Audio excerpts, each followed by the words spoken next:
I'm not just speaking for myself, I'm speaking for other patients who have sickle cell that are just like me all over the world, that do live in pain every day.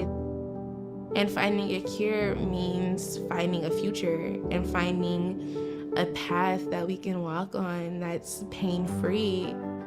Sickle cell disease, as the video introduced, is a disorder that affects virtually every organ in the body, and that's because it can adversely affect the flow of fluids, nutrients, and red blood cells to those organs.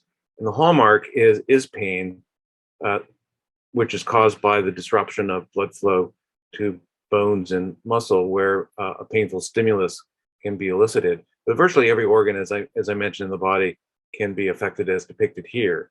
And together, the damage to the organ and is cumulative and shortens lifespan, but also the quality of life and the unpredictability of the painful episodes. It can impair the quality of life significantly as well. The goal that we're pursuing is this so-called ideal cell therapy profile, which would protect from the sickle cell disease related complications, both the symptoms and the subclinical damage to the vital organs, display an acceptable toxicity profile, both in the short and long term. It should be accessible and available to most patients, safe in children and adults, and rely on a comparative clinical trial design that shows benefit curative therapy compared with the existing disease-modifying therapies. With sickle cell disease are primarily Blacks and African Americans in the U.S. So they've been made vulnerable by systems of inequity and these social determinants of health, or the conditions in which people are born, grow, live, work, and age, are disparately apportioned across populations within the US.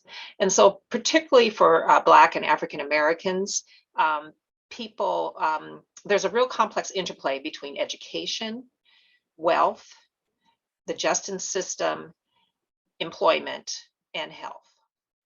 So I'm going to close by pointing out that sickle cell disease is a rare disease in the US, but it is not a rare disease on the African continent.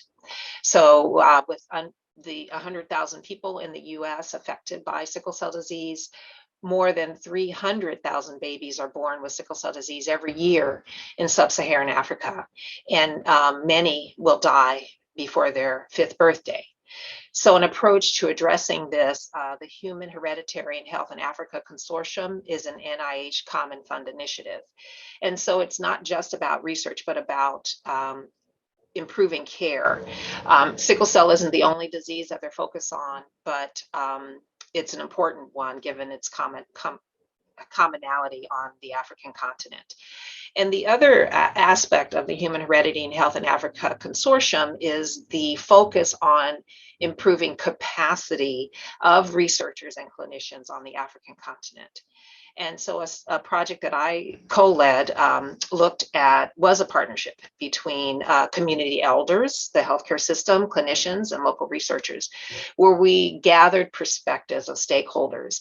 Just like, again, Dr. Walters showed, it's important to look at what are people's views and opinions about treatments that we want to deploy.